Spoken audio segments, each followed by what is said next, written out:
Good afternoon, everybody. Chancellor, distinguished, yes, you're hiding up the back, but I spotted you. Distinguished guests, ladies and gentlemen, and especially our contestants for today, welcome to the University of Melbourne's 3-minute thesis competition final for 2012.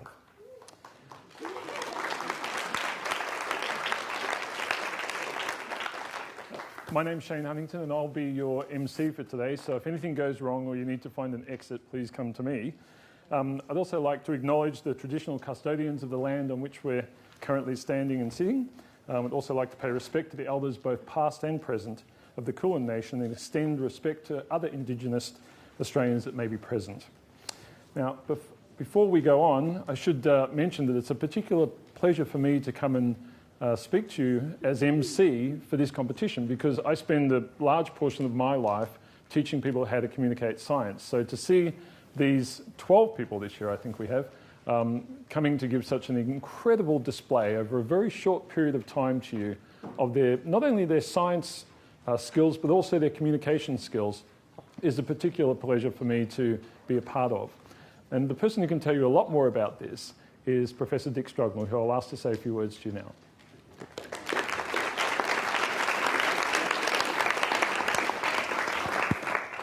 I'd probably like to read my little talk, but in the spirit of the 3MT, I won't make Simon happier. The genesis of this competition, I'll just talk a little bit about the genesis and a bit about what the 3MT is and perhaps a bit what it isn't. But the genesis of this competition, for those of you who don't know about it, I think probably had its history in the elevator pitch competitions that business schools used to run, 10, 20 years ago, where the argument was that someone should be able to, in a very short space of time, convince an investor of what the genesis of their or the origins of their ideas were, what it was going to do for them, and do this in a very succinct way. Now, that was adapted in a eureka moment by Professor Alan Lawson from University of Queensland, who was Dean of the Graduate School up there.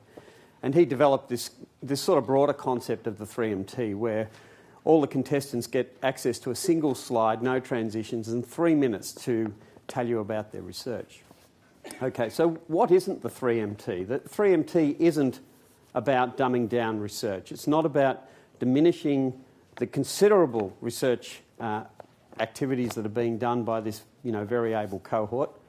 There are 5,000 graduate researchers at this university. They all have a story to tell, and we're only going to hear 12 of them today. But I would hope that all students at this university could get up and communicate to an educated audience what their research is about, what the value of it is, what it's going to do for humanity. Now, the University of Melbourne, when it trains graduate researchers, has a series of attributes that we ask those graduates to meet at the end of that candidature. And amongst those are things like the ability to initiate research and formulate viable research questions. But one of them is quite clearly the capacity to disseminate the results of research and scholarship by oral and written communication to a variety of audiences. So that's what we're testing today. The 12 finalists you have in front of you are a snapshot of the university. They're by no means the full width of what the university covers, and we shouldn't lose sight of that. They all have interesting projects. I've not heard any of the heats, but I know these contestants fought their way through the heats to get here today, so I'm expecting big things of everybody. Each contestant, as I said, will be given 3 minutes and 1 slide, and we have a timekeeper over here who will keep them to that time. I'll hand back now to Shane to take us through the competition.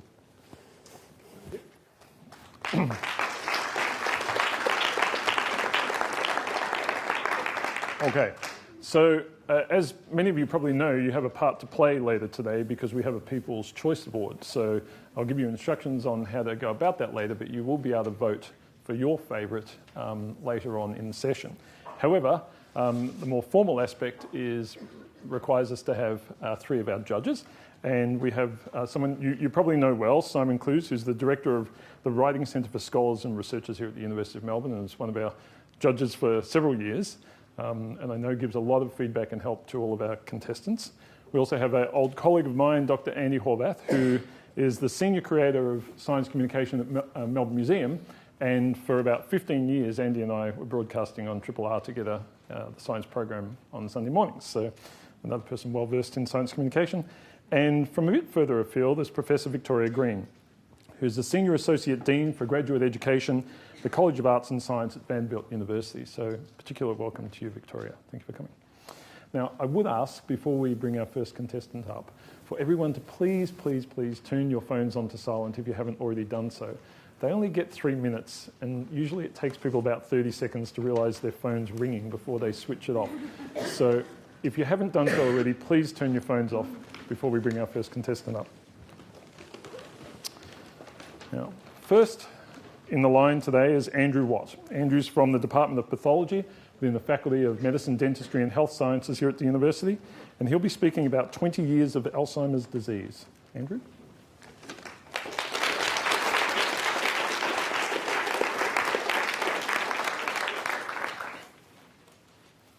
Picture this. Your house is on fire and there's only time to save one thing. What do you save? Now, the funny thing is that whilst we'd all save different items from our homes, we would all invariably be saving the exact same thing. We would be saving a memory. For people with Alzheimer's disease, though, it's different. They don't get to choose which memory they'd save. They simply get to watch and hope that that memory survives a little longer. Now, most of you will already be somewhat familiar with Alzheimer's disease. Perhaps you know one of the 250,000 Australians currently diagnosed. Maybe you've heard that there are currently no effective treatments for the disease. Or maybe you even know of a small peptide called beta amyloid, or A-beta, which is thought to initiate the pathological changes in the brain. What you probably didn't know, however, was that subtle changes in beta amyloid, subtle changes in the brain, are already occurring some 20 years before a diagnosis can be made. That's 20 years before any memory impairments become readily apparent. Now, many of us will find this a terrifying notion, as it means that the silent destruction of our minds could be occurring in our 50s, our 40s, or maybe even our 30s. But rather than viewing this as a terrifying inevitability, I prefer to see these changes as providing us with a unique opportunity, a 20-year window in which to identify individuals at risk for Alzheimer's disease. And just how we identify these people is the focus of my research. So my work centres on the development of a predictive blood test for Alzheimer's disease. Now, a lot of work's already been done in this area, looking at A-beta levels in the blood. And to date, it's had limited success. But I think I may have figured out why.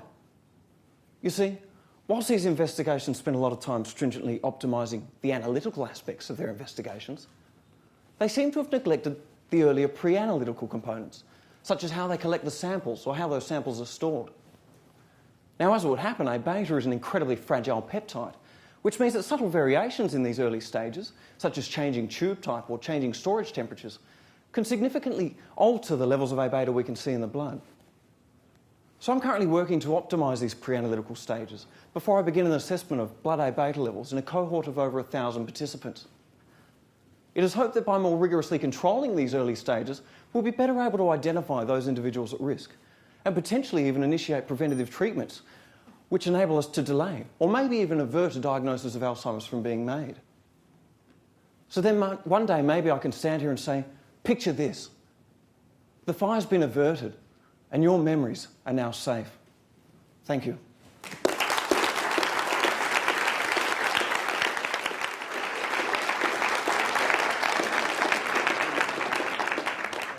Thank you, Andrew. I think we'll all be thinking about what we're going to save from our burning down house for the rest of the day. Certainly it's on my mind, but I suspect if I don't save my wife first, my life won't be worth living. So here we go there. Our next contestant is Claire Wilkinson. Claire's from the School of Population Health in the Faculty of Medicine, Dentistry and Health Sciences, and Claire will be speaking about reducing the harm.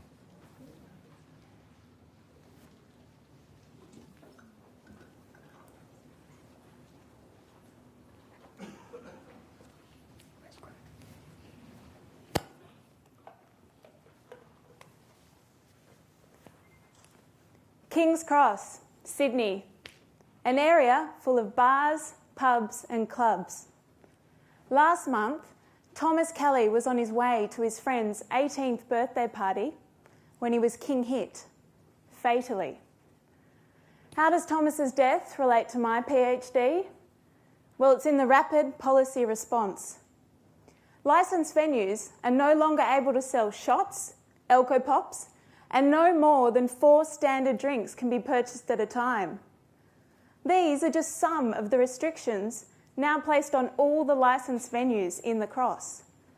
And that's 58 venues in the space the size of the University of Melbourne. So my PhD is examining the role of local councils in alcohol policy. In 2011, the Newcastle City Council required all pubs to close 1.5 hours earlier. So 5 a.m. became 3:30 a.m. And what they found was a 37% decrease in alcohol-related assaults. 37%. That's hugely significant, and it's not the kind of effect size we're used to seeing in population health. So why local councils? Well, from a community development perspective, councils are closest to the problem. From a legal perspective, to sell alcohol, you need a liquor licence. Before you can get a liquor licence, you need a planning permit. And it's the local councils that issue those planning permits.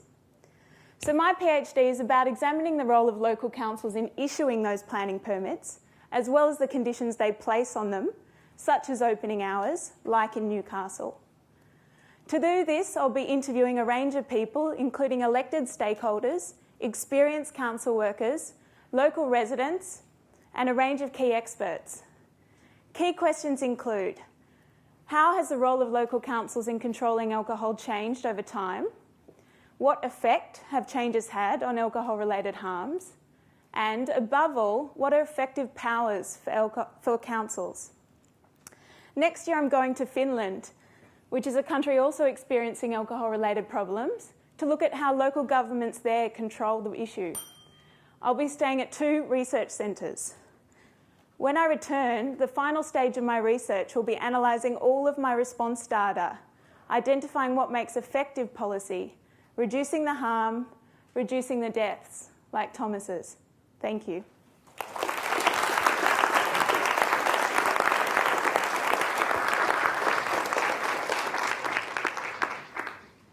Thank you, Claire.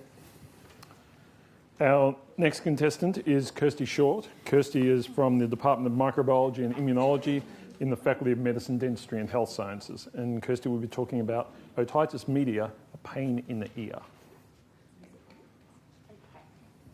Thank you, Kirsty. Thank you. Ear disease. This is something that has become so prevalent amongst Indigenous Australians that it has become integrated into the local culture. This picture depicts the fact that in some Indigenous communities, when a child is born, all the grandmothers go out and they collect up dragonflies. They then hold these dragonflies up to the ear of the child. If the child responds to the beating of the dragonfly's wings, they know that that child can hear and is therefore healthy. If the child does not respond, they know that that child suffers from hearing loss, most likely because of a disease called otitis media. So otitis media is essentially a middle ear infection, and this disease can be caused by different viruses and bacteria. Otitis media is most common amongst children, so many of you will have experienced it or have had kids who've experienced it as a bad middle earache. Unfortunately, otitis media can leave some children with permanent, lifelong hearing loss. As I told you, otitis media is a particular problem for Indigenous Australians. And part of this relates to the high rate of viral and bacterial infections experienced by these communities. One virus that's very important for otitis media is influenza virus, or the flu. However, whilst we know that the flu is really important in causing ear disease, we don't really understand how the virus is doing this. Thus, we don't really understand the best way in which to prevent ear disease, either amongst Indigenous or non-Indigenous kids. The aim of my PhD, therefore, was to use infant mice to understand how the flu causes ear disease. Essentially, I wanted to know why for some Australian children, the flu could be such a pain in the ear. So what I found is that if you infect infant mice with the flu, the virus replicates really well in the ear. And this was a bit of a surprising finding, because we know that the virus replicates really well in the nose and the lungs. And that's why when kids get the flu, they get that lovely dripping nose and great hacking cough that keeps everybody up at night. But obviously, replicating in the ear has really important consequences for ear disease. The body's immune system or defence system then sends in all these cells to the ear to try and get rid of the infection. Unfortunately, these cells make the disease worse rather than better, and the mice, like many Indigenous kids, go on to develop hearing loss. So the final part of my PhD now is to use this new understanding of disease development to identify better treatment options for children with ear infections. Ultimately, I hope that my research will reduce the incidence of ear disease and ensure that every child gets to hear those dragonflies' wings. Thank you.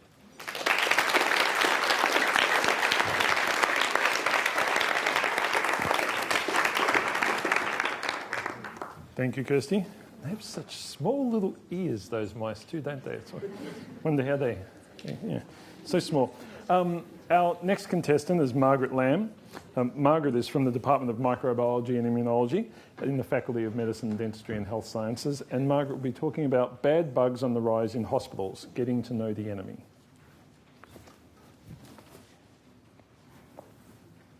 There is a silent and invisible killer on the prowl, and it's lurking in hospitals worldwide. For many sick patients who find themselves hospitalised with hopes of getting better, the last thing they'd expect is to acquire a new infection during their stay. Unfortunately, this is the bleak reality faced by millions of patients each year who end up with hospital infections caused by hospital superbugs. These superbugs are bacteria that have become resistant to many types of antibiotics and are notoriously difficult to eradicate.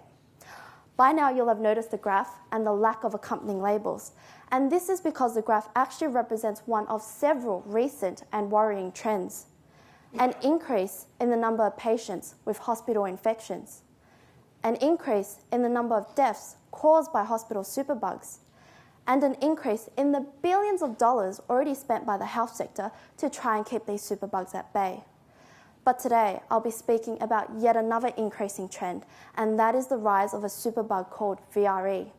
VRE, short for vancomycin-resistant enterococci, a bacteria that causes several types of infections, ranging from the relatively mild intra-abdominal and urinary tract infections to the more severe and often life-threatening heart valve and bloodstream infections. My research focuses on understanding the VRE situation at one of Victoria's major hospitals, which had experienced a significant increase in VRE infections in recent years.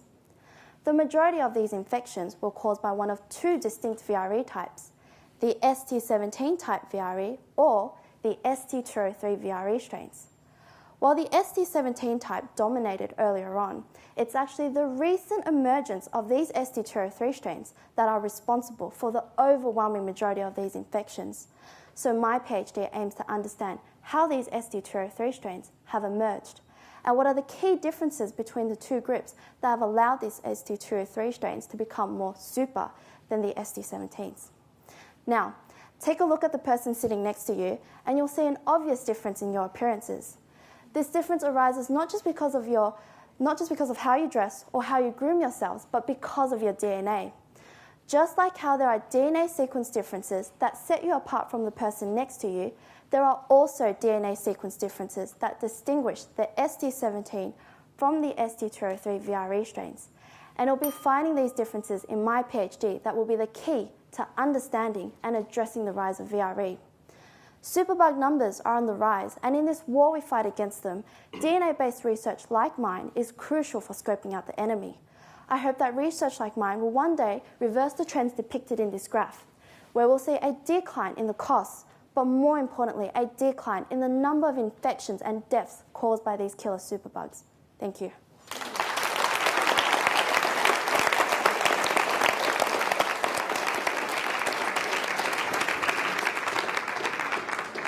Thank you, Margaret, and I'll give you about $5 later to tell me which hospital you're talking about.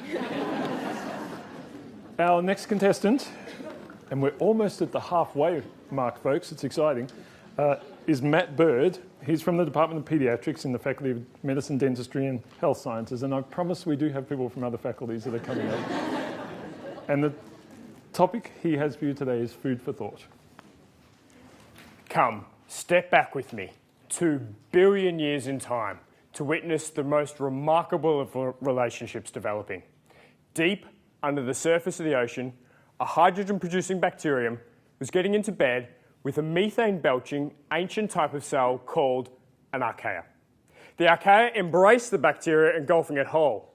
Now, this might sound like a bad romance, but 2 billion years later, this is a living arrangement that makes up all your human cells. You see, the bacteria actually moved inside the archaea and now live there happily, like a seed within an avocado, and are known as mitochondria. The word mitochondria actually in part comes from the Greek word for seed, as that's what they look like when first seen down a microscope. Now, each of your human cells doesn't actually just have one mitochondria, but hundreds. Each of those mitochondria is performing critical jobs for the cell, like telling cells how to talk to each other, when to die, and perhaps most importantly, converting food that we eat into a useful form of energy for the body. How they do this is fascinating. They break down the food and use it to charge themselves, creating something much like a battery. They then use this battery to drive a motor which spins around, powering the cell. Unfortunately, this process is broken in about 1 in 5,000 newborn babies, with devastating consequences. It spells particular trouble for the organs that need a lot of energy. So that's the muscle, the heart, the liver, and the brain. It is the focus of my research project to understand what is happening in the brains of these children with broken mitochondria. To do this, we have a mouse which can't charge its mitochondrial battery properly. What I have found is that these mice can't get enough energy for their brains when we give them certain types of food, but are interestingly okay with others. I have also found that they produce more of a dangerous type of molecule called oxidants, which can cause a lot of damage to cells. It's these same dangerous oxidants that we all consume copious amounts of red wine, green tea, and dark chocolate to defend ourselves from. I hope this information can be used by doctors to help these children with broken mitochondria to improve their quality of life. This might be a case of food for thought, feeding the children certain types of food like fatty avocados to get more energy for their brains. It also contains a warning though, that encouraging their brains to make more mitochondria, as has been one popular treatment strategy, might be dangerous if that means producing more of those dangerous oxidants. Keeping the kiddies dosed up on red wine probably isn't appropriate either though. I'm thinking dark chocolate. Thank you.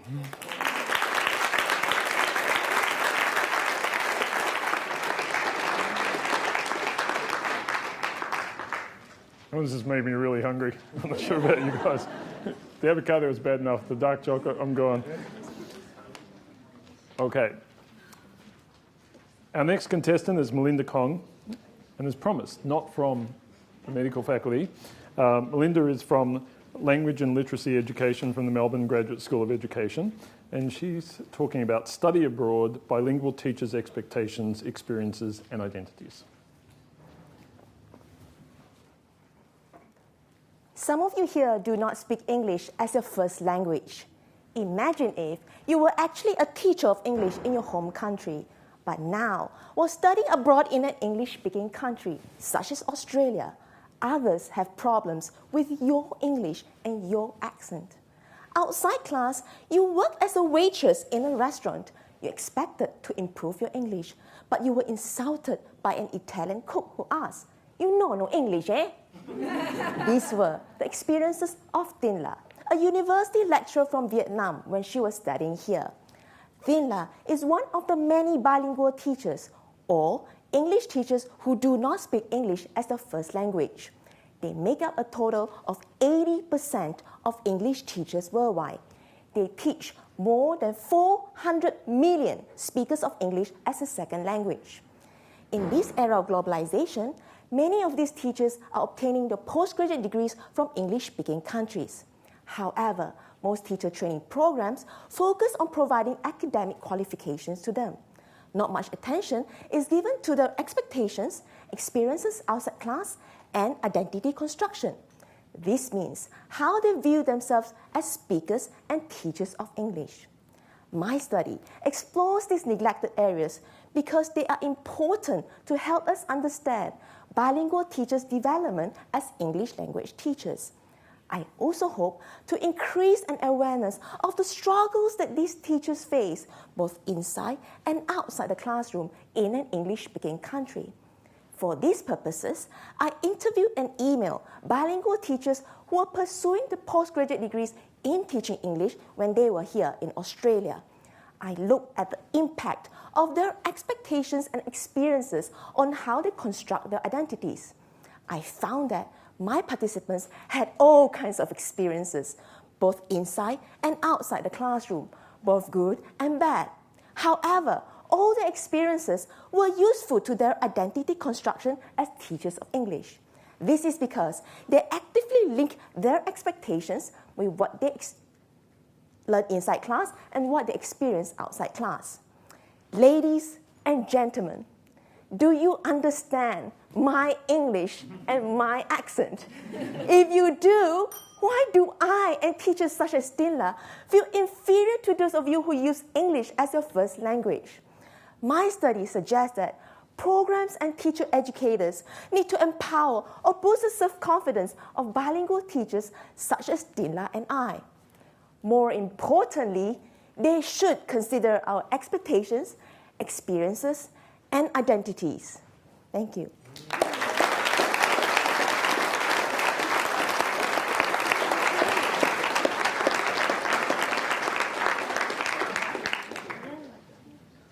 Thank you. And be very careful how I pronounce everyone's names from this point because they are getting harder as we go along. Very conscious of it. Our next contestant is Naya McFadden from the School of Culture and Communications in the Faculty of Arts. And Naya will be talking about new horror.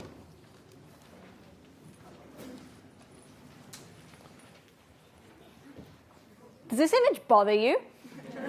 Question why. You're looking at a steak. It's just a steak. If you saw the same steak in a supermarket, you might buy it, make yourself a delicious meal. But next to the word horror, this image becomes problematic. It caused so much trouble, it was banned as a movie poster and almost considered too controversial for you to think about today. Because that's what horror does. It makes us think, and not just about what's easy. I think that horror has a renewed power to challenge and change how we think about everything in the 21st century West. My thesis is on new horror. That's a name given to a prolific, profitable, and powerful movement of films that have emerged in the last 10 years.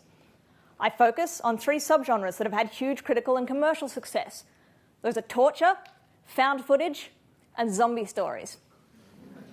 Part of the power of new horror is in its ability to take all of these themes and move them outside of the cinema space. And now they confront us online, in news, in advertising, TV, games, apps, and even in live performances. Horror is everywhere. And the question I always get is why? What makes horror so important to us now? I think it's because horror challenges 2 of the most important issues in the 21st century West. And those are terror and the screen. Now, when I say terror, of course all of us think of 9/11. But the word is now how we discuss all kinds of issues relating to disaster, to violence, to paranoia, and any us and them mentality that exists today. Now, of course, horror loves to deal with these themes, but when it does so, it often does it in much more subversive ways than we see in our mainstream narratives. Now, terror, like so much of our world, is something most of us have only experienced through screens. Screens are a part of our everyday lives. We have camera screens, we have phone screens, we have computers, televisions, cinema screens, and we even have the screen behind me. All of these screens mediate and reframe how we think about the world and how we think about news and entertainment. Now, horror plays with this by making us think about what's real and what's fictional and how our fears operate in those spaces. For instance, you might find yourself asking, is found footage of a zombie apocalypse any more fictional than weapons of mass destruction in Iraq? Horror is more than just entertainment. It's critical, it's interrogative, it's self-aware, it's confronting, and it's subversive. And when we watch horror, all of these things start to come out in us. We learn new ways to apply all of these skills to all of the media in our lives. We question what's fact, we question what's fiction, what's violence, what it means to watch it, what we think of as real, and who we are when we watch all of these things. New horror gives us the ability to question everything, from terrorists on the news to a picture of a piece of steak. And that's what makes new horror so important. It doesn't give us any answers, but it makes us ask some very dangerous questions. Thank you.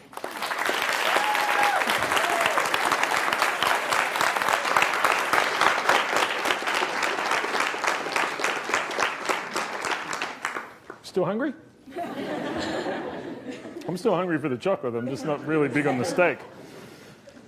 Our next contestant is Samantha Litka, and she's going to be speaking about carrots that really improve your eyesight, an all-diamond bionic eye. She's from the Department of Chemical and Biomolecular Engineering in the Melbourne School of Engineering.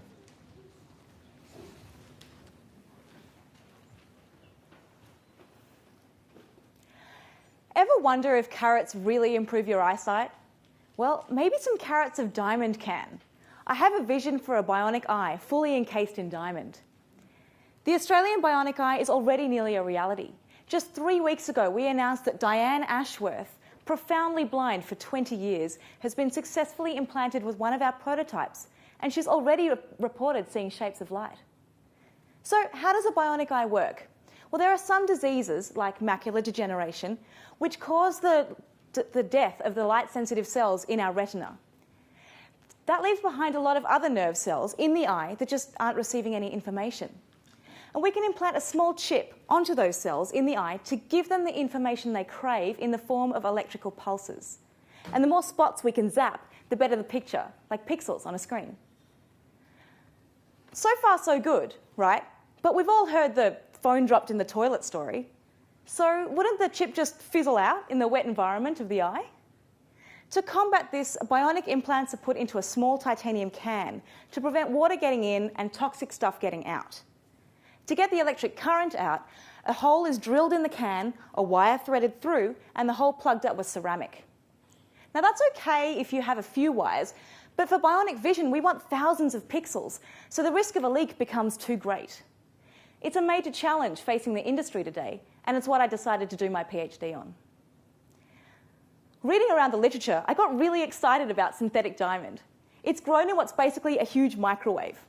It's biocompatible and totally resistant to degradation by the body. Pure diamond is electrically insulating, but by adding lots of nitrogen, we can make some areas conducting. That means instead of drilling a hole in the can and plugging it up again, we can simply make part of the wall conducting. The tricky part, however, is getting the chip encased inside the diamond. That was my innovation, and the patent is still in the works. Previously, engineers grew the synthetic diamond directly on the chip in the big microwave. But the temperatures in there can get up to 1,000 degrees, and the chip can't handle that either. Wouldn't it be better, I thought, to grow the diamond first and seal it around the chip later? So I took pre-grown blocks of synthetic diamond and cut it into small squares with a hollow in the middle, fit the chip inside, and found the right materials and techniques to seal it up leak-tight. The finished product is totally leak-proof, relatively cheap, and as the adage goes, diamonds are forever. My diamond technology is now being incorporated into the overall bionic eye design. A blind person with a diamond bionic eye will have their vision restored for years. And wouldn't that put a twinkle in their eye?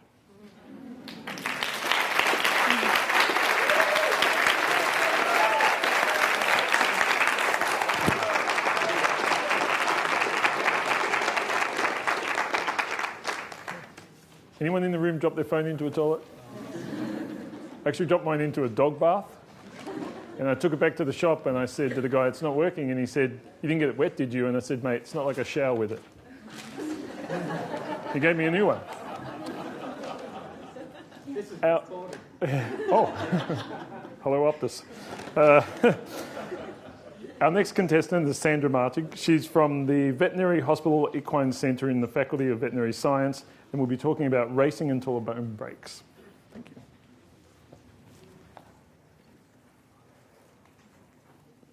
This horse is Lion Tamer. He was one of the early favourites of last year's Melbourne Cup, yet he never made it to Cup Day. In fact, he broke a leg during the Cox Plate, and because of the severity of that injury, he needed to be euthanised.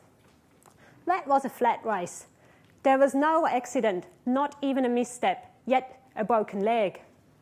Have you ever wondered how this happens? These fractures are a severe form of stress fractures. They account for about 2/3 of all deaths of racehorses on a track. They develop because tiny little cracks accumulate in a horse's bones with each step it takes at fast speed gallop. Cracks so tiny they don't hurt. Cracks so tiny there's no test to see them in a live horse. Yet, in high numbers, these cracks are powerful enough to break a bone. As there is no easily accessible and cheap test to diagnose these injuries early on, and treatment is expensive and often impossible, the best way to approach these fractures is prevention. We know that these cracks can heal if the horse is given a rest before there are too many of them.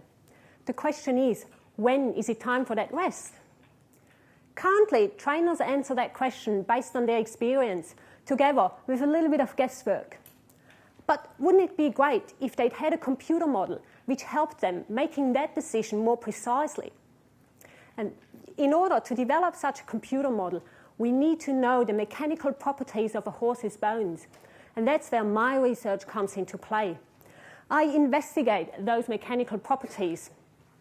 Such work can only be done in a lab, and I use horses of bones that died for reasons unrelated to my study. I apply different forces to the bones and count how often I can apply them before they break. Each force corresponds to a different speed of gallop.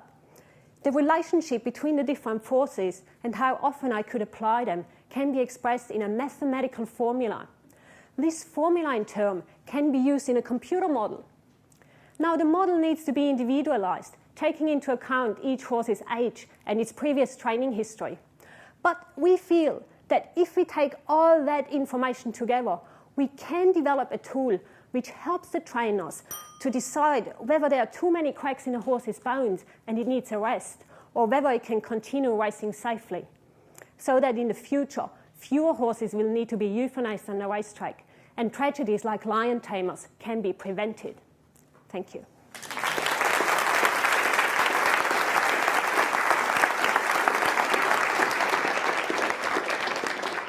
Okay, Sarah, you need to hurry up with your research because the spring carnival is upon us.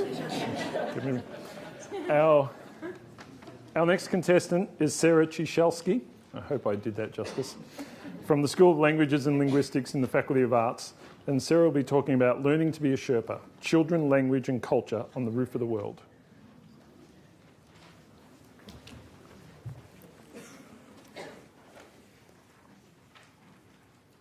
Imagine you were born just a few days' walk from Mount Everest. Like other Sherpa children, you were named after the day of the week you were born and wrapped in a yak wool blanket to protect you from the freezing cold. You grow up in the Nepal Himalayas, 4 kilometres above sea level, working alongside your parents in the rocky potato fields. You learn to practice the most ancient form of Tibetan Buddhism and to speak your native Sherpa language. And interwoven with the language you're learning are the Sherpa cultural traditions that enfold you just as snugly as that yak wool blanket. Sherpa is not a job description. In fact, the Sherpas are an ethnic group, famous for their toughness, mountaineering skills, and ability to drink huge quantities of yak butter tea. I went to live with the Sherpas 3 times over 2 years to find out how their children learn language. Most early child language research was done on European languages, especially English, which made the conclusions limited or even wrong. Doing fresh research in little studied communities helps us cast off these limitations and make our theories truly universal. Sherpa child language had never been studied before I trekked up that mountain and set up my video camera. I filmed 6 kids between 2 and 4 years old going about their daily routine. And I found something very unusual. What these children heard was command after command after command. Desho, come here. Go there, sit still. Dijusa, watch this. Unlike us, Sherpa parents gave direct orders, and often these came so fast that the kids had no chance of obeying, even if they'd wanted to. These commands actually held cultural information. The older you are, the more right you have to boss other people around. So then, when a 4-year-old played with a 2-year-old, the older child gave just as many commands to the younger one as her parents did to her. She'd learned this cultural information about status and was reproducing it perfectly. This research could turn some of our established child language theories on their heads. But more practically, the assumptions I'm trying to overturn are the exact same assumptions that underpin our education systems. Kids from different backgrounds who don't know these hidden cultural codes risk falling behind everyone else. And that disadvantage is extremely hard to recoup. My work can help make us more sensitive to all children's needs, whether they start life in a disposable nappy, strapped into a sarong, or wrapped in a yak wool blanket. Thank you.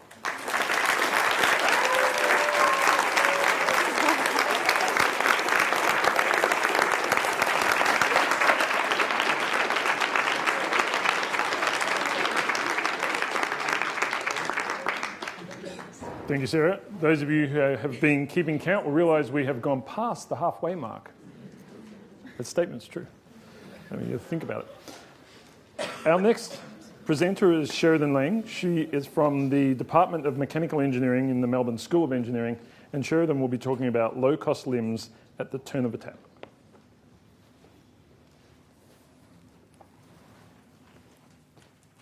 Ladies and gentlemen, do you remember how you got to your seat?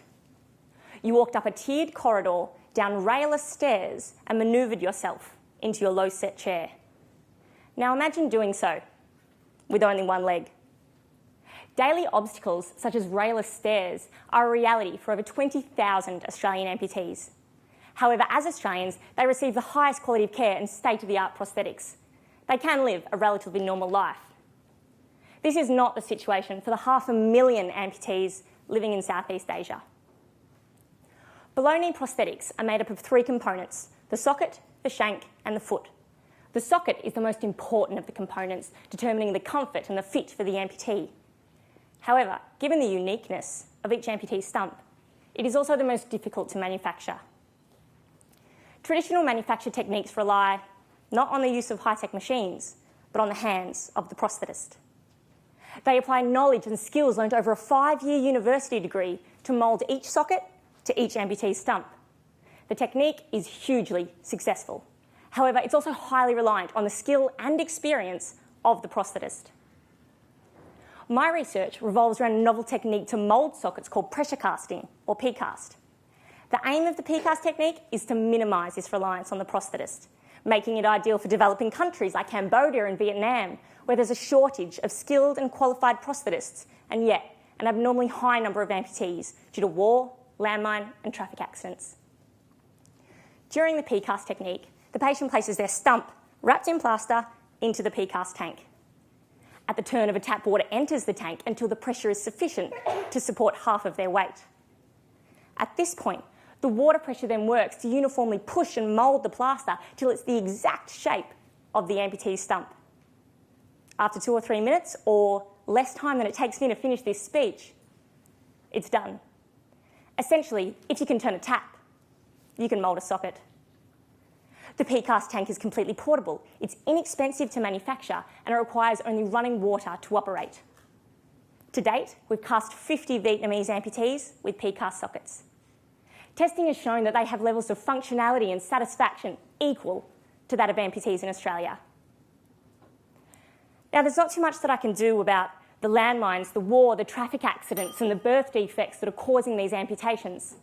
But what we can work towards is providing comfortable and well-designed prosthetics so that amputees in developing nations, just like those in Australia, can live with restored functionality, increased employment opportunities and improved self-worth, and that they too can navigate everyday obstacles such as a tiered corridor, a railless staircase or a low-set chair. Thank you.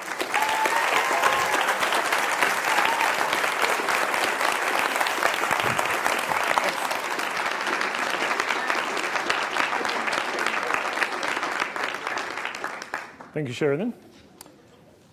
Lucky last. Simon Crouch is from the School of Population Health within the Faculty of Medicine, Dentistry and Health Sciences. And Simon will be talking about Pride and Prejudice, child health and wellbeing in same-sex families.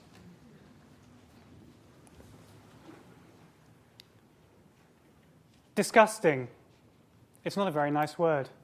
It might even make you feel uncomfortable. And you're probably wondering what it has to do with this cute little boy on the screen behind me. Well, let me introduce you to Riley. Fortunately, he doesn't require a prosthetic limb. His eyesight is just fine, and he's never had a hospital-acquired infection. Riley is a bright and bubbly 3-year-old boy who, in terms of his health and well-being, is just the same as any other ordinary child. But if you were to ask Riley who his mummy is, which has happened on a number of occasions, he's more than likely to reply very proudly, "My mummy's name is Daddy." You see, Riley doesn't have a mummy, he has two daddies.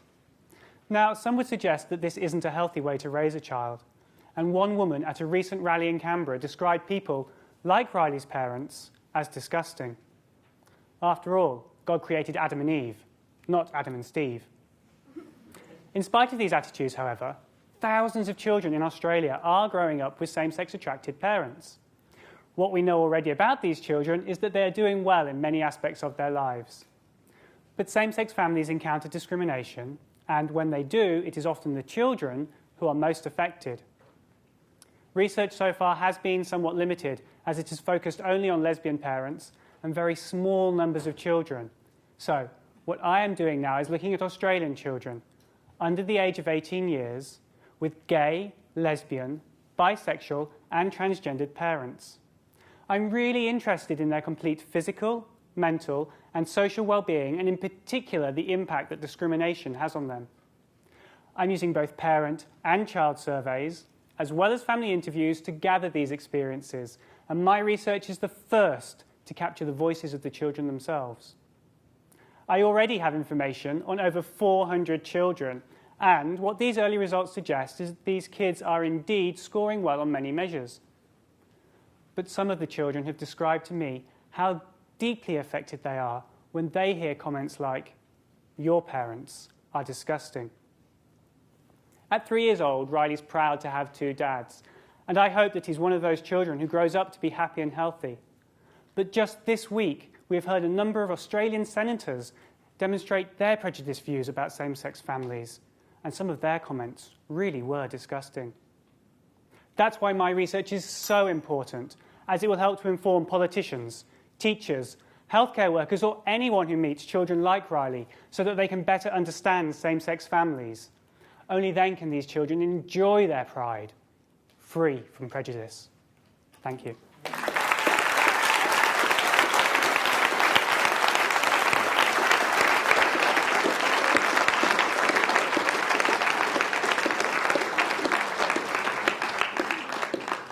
Thank you, Simon. I think it's always good for us as a society to look at the things that one day our society will be ashamed of and think about what that means in every context. Have I missed anyone? No? Good. We now have to give our judges some time to deliberate and to bring their scores together. We are fortunate that we have Erica and Tristan from the Melbourne Conservatorium of Music to provide them with some thinking music, which should help them to deliberate. Okay, the thinking music worked a treat, folks. They came to a very good decision, I think, that we'll all be happy with. I did want to mention that this is live streamed, this event today, and last year this particular event generated 29,000 minutes of viewing time. And that means either one person watched it over and over again, or 29,000 people watched the last minute. Dick has not been able to explain this to me in a reasonable way, but it means a lot. I should also mention that our previous two winners for the University of Melbourne are in the audience. I might get them to stand up if they are here and just give us a wave.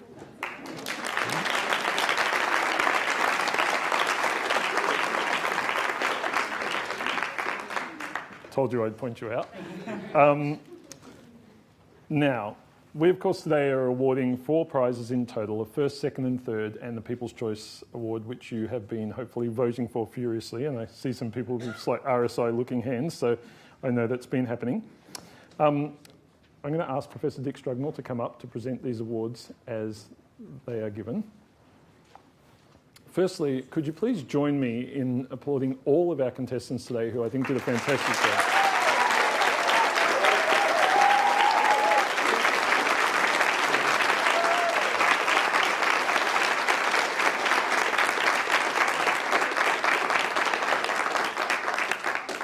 Okay, we could string this out for half an hour if you want, but we won't. In third place today, from the Faculty of Medicine, Dentistry and Health Sciences, it narrows it down.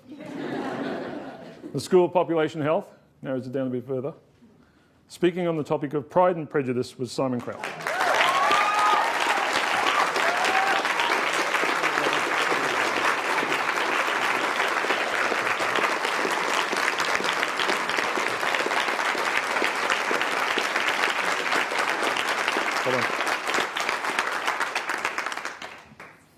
Okay. In second place, from the Department of Chemical and Biomolecular Engineering, speaking on the topic of carrots that really improve your eyesight, an all-diamond bionic eye, Samantha Litka.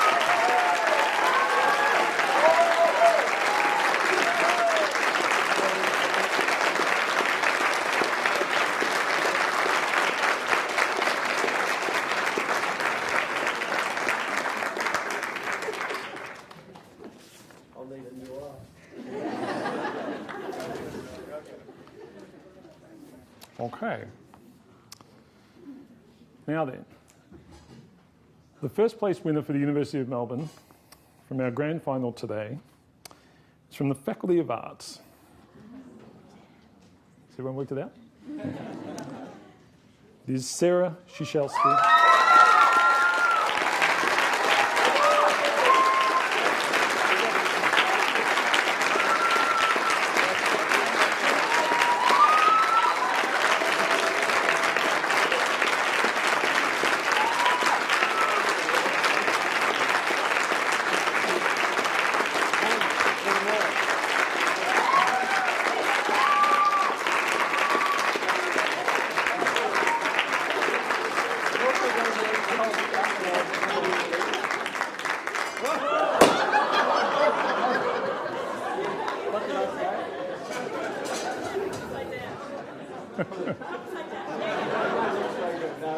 We had that last year.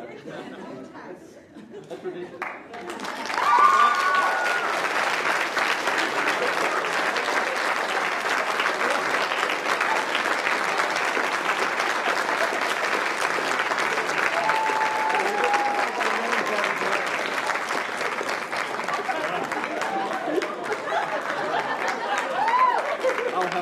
I think I'll ask Dick to hold on to the Peter McPhee Cup. It does have the previous two winners' names etched onto it, and we'll have Sarah's as well. Congratulations, Sarah. You're right.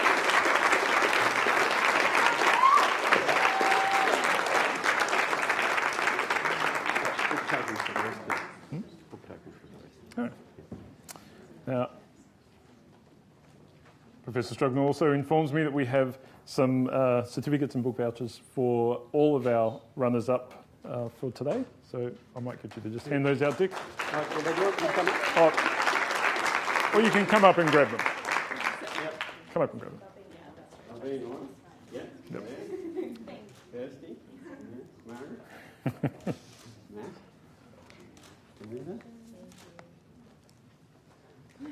Yeah.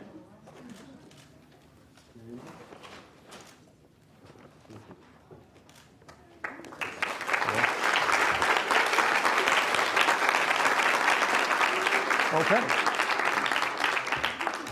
I'm now going to ask one of my colleagues from 3RRR, Jacinta Parsons, to come up and hand out the People's Choice Award and announce it.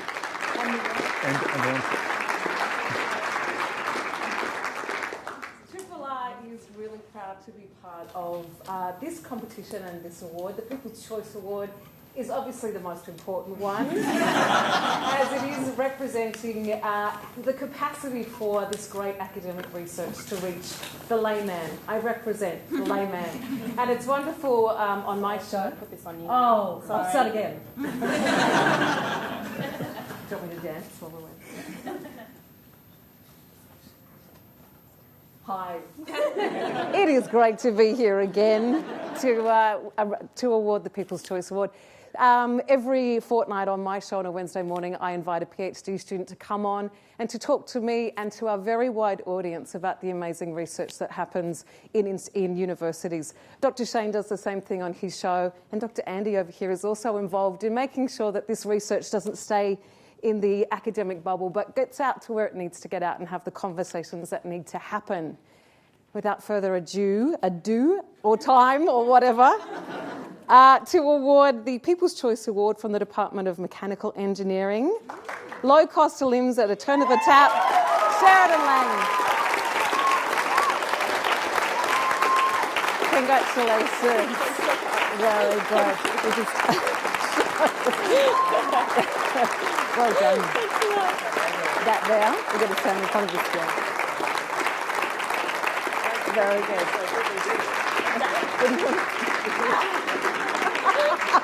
That's it. Thank you. Thank you, Jacinta. Okay, we are close to the end, folks, but I think it's very important to acknowledge that during the period in which this group has been getting to this point today, they have no doubt inflicted an incredible amount of grief on their family, friends, colleagues, while they've practiced these presentations in, shall we say, a less perfect way.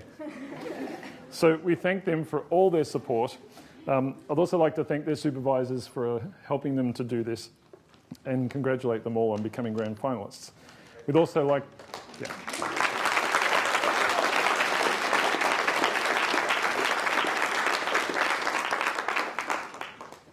Although she wrote this list and didn't put her name on it, I'd also like to thank Holly Bracken for all her work.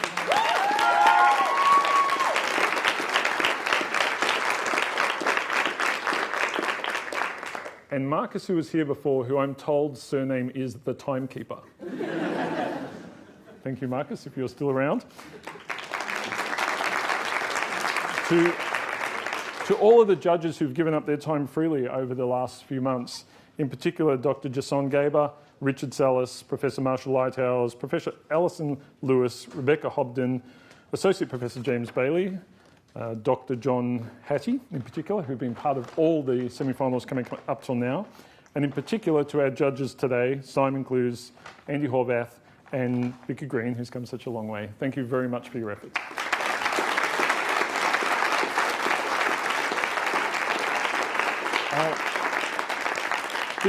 This competition doesn't happen without a lot of support. Much of that comes from the Melbourne School of Graduate Research, from the Writing Centre for Scholars and Researchers, from Academic Skills, notably Steve Campitelli, and from the University of Melbourne's Knowledge Partnerships Group. And in fact, there's a Cultural and Community Relations Advisory Group grant that helps support the program today. We're going to get these guys here to stick around for a couple of photographs, but I would invite all of you outside. We have some refreshments. If you'd please join us, and thank you very much for attending and supporting them today. Thank you.